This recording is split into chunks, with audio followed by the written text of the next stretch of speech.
حضرت علی رضی اللہ تعالیٰ عنہ رشتوں کو مضبوط رکھنے کے دو راز: جب آپ غلط ہوں تو اپنی غلطی تسلیم کریں، جب آپ صحیح ہوں تو صرف خاموشی اختیار کریں۔ جو چیز تم سے لے لی گئی ہے، ایک وقت ایسا بھی آئے گا اس کی یاد تمہارے ذہن دماغ سے مٹا دی جائے گی، اور عنقریب اللہ تمہیں وہ چیز عطا کرے گا جس کی تمہیں توقع بھی نہ تھی۔ ہر چیز اللہ کے ہاتھ میں ہے، اس کا بھروسہ رکھو اور مسکراتے رہو، کبھی بے سہارا نہیں رہو گے۔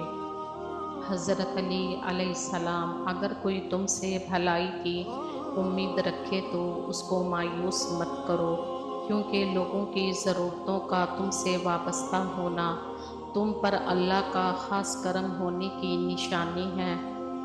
ہر شخص کے رویوں کی کوئی نہ کوئی وجہ ضرور ہوتی ہے۔ میں نے تمہیں کہا تھا نا کہ جب تک آپ کسی دوسرے کی جگہ پہ کھڑے ہو کر نہیں دیکھتے، آپ کی سمجھ میں پوری بات نہیں آ سکتی۔ ہر کہانی کی ایک دوسری سائیڈ ضرور ہوتی ہے۔ حضرت علی نے فرمایا، خوبصورتی ایک نعمت ہے، لیکن سب سے خوبصورت آپ کی زبان ہے، چاہے تو دل جیت لے، چاہے تو دل توڑ دے۔ حضرت محمد صلی اللہ علیہ وسلم نے فرمایا، بلا شبہ تم میں سے مجھ سے زیادہ محبوب وہ ہے جن کے تم میں سے اخلاق اچھے ہیں۔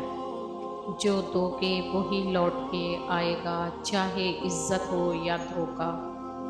انا کبھی بھی اپنائیت سے، قربانی سے، مذہب سے، علم سے خوف زدہ نہیں ہوتی، بلکہ ان سب کے لیے تن من کی بازی لگا دیتی ہے۔ انا اگر خوف زدہ ہے تو صرف محبت سے ہے۔ حضرت رسول خدا صلی اللہ علیہ وسلم نے فرمایا، ہم نے دو محبت کرنے والوں کے لیے نکاح جیسی بہترین اور کوئی چیز نہیں دیکھی۔ رزق سخاوت میں پوشیدہ ہے، لوگ اس کو محبت میں تلاش کرتے ہیں۔ نبی کریم صلی اللہ علیہ وسلم نے فرمایا، ذکر الہی سے بہتر کوئی صدقہ نہیں۔ کہتے ہیں ہر وقت اپنا تن اور من صاف رکھو، کیا خبر کب اپنے رب سے ملاقات ہو جائے۔ جو شخص بچپن میں تمیز نہیں سیکھتا، بڑے ہو کر بھی نہیں سیکھتا۔ ہم میں سے زندہ وہی رہے گا جو دلوں میں زندہ رہے گا، اور دلوں میں وہی زندہ رہتے ہیں جو خیر بانٹتے ہیں اور آسانیاں بانٹتے ہیں۔